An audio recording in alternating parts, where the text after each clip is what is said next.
সুকান্ত দা আজকে কি বলেছে শুনুন। কি তো ऑपरेशन सिंदूर शेष হয়নি, খেল अभी भी बाकी है, पिक्चर अभी भी बाकी है, খেলা বাকি আছে, খেলা হবে। চিন্তা প্রথম কথা হচ্ছে আমার স্লোগানটা ঝেড়ে দিল, খেলা হবে। সব ঝাড়ে এই পার্টিটা গোটা দেশ জুড়ে।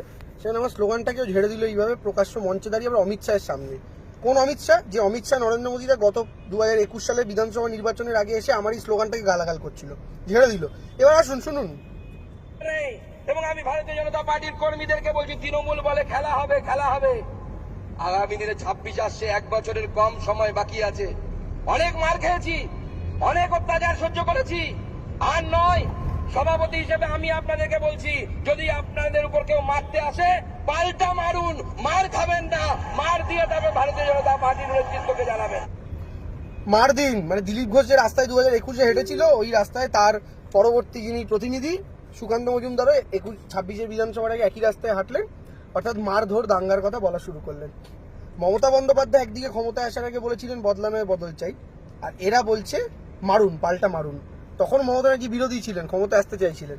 এরাও বিরোধী আছে, ক্ষমতায় আসতে চাইছে। কিন্তু মমতা ব্যানার্জি এসেছিলেন, এরা কেন আসছে না? তফাৎটা বুঝতে পারছেন তো? মানুষ দাঙ্গা হাঙ্গামা পছন্দ করেন না। শুনুন, এখানে শেষ নয়।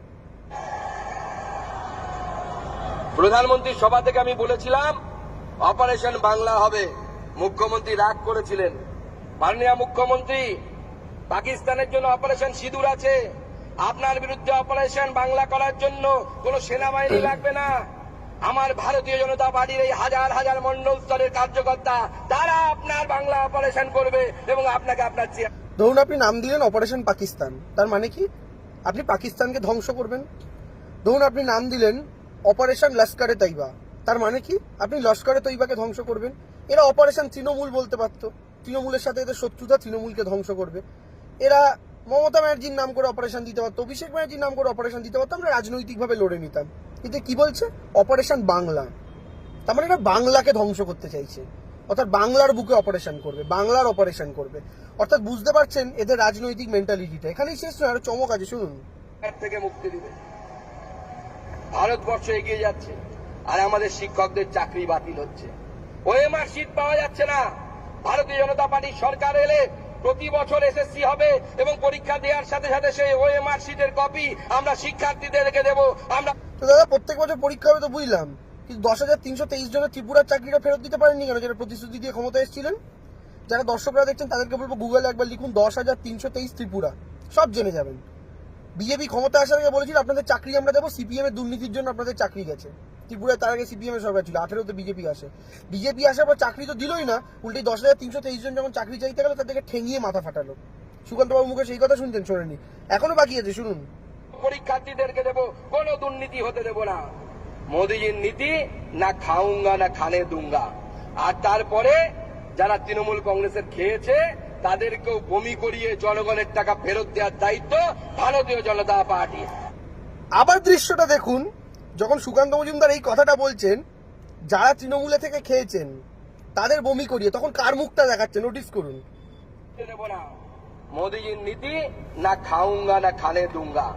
আর তারপরে যারা তৃণমূল কংগ্রেসের খেয়েছে তাদেরকেও বমি করিয়ে জনগণের টাকা ফেরত দেওয়ার দায়িত্ব ভারতীয় জনতা। দেখলেন এডিটার মানে যে ক্যামেরাম্যান আছে সুপার বুদ্ধিমান। যখনই সুকান্ত মজুমদার বলছেন যারা তৃণমূলে থেকে খেয়েছেন তাদের মুখে আঙুল দিয়ে বমি করিয়ে, পার্টি তাদের মুখে আঙুল দিয়ে বন্ধুগণ মূল বক্তা বমি করিয়ে নাকি টাকা বার করাবে। আর তখন ছবি দেখাচ্ছে শুভেন্দুর। তো সুকান্ত বাবু আপনি শুভেন্দু বাবুকে বমি করাবেন কি করে? কারণ উনি তো নারদাতে ফেমাস হয়ে বিজেপিতে গেছিলেন। বিজেপি তো ফেমাস টেন্টেড মাল ছাড়া নেয় না। বিজেপি নেওয়ার সময় দেখে নেয়, বাবা তুমি কত কোটি চুরি করেছো? ও 10 লাখ টাকা চুরি করেছো? না না, তুমি বুথ স্তরে যোগ দাও। ও 2000 কোটির চুরি, ঠিক আছে ঠিক আছে, তোকে বিধানসভা কাউন্সিলর ভোটের টিকিট দেবো। ও আচ্ছা আচ্ছা, তুই 10,000 কোটির চুরি করেছিস, ঠিক আছে তোকে এমএলএ টিকিট দেবো।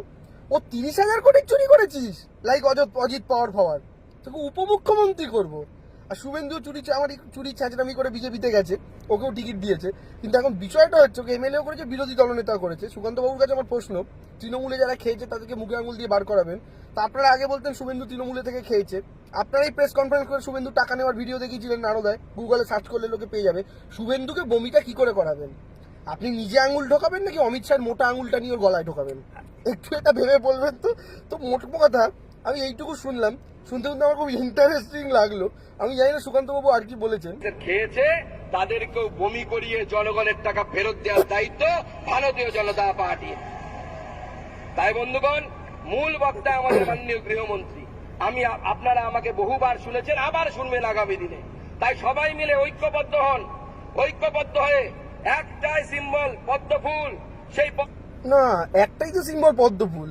আপনাদের কি ধুত্র ফুল ফুল ছিল নাকি আগে, বা গাঁদা ফুল বা রজনীগন্ধা মরার গলায় দেয় যে ফুলগুলো, ওইসব কিছু ছিল আগে? আমি জানতাম না তো। একটাই তো সিম্বল আমরা জানি।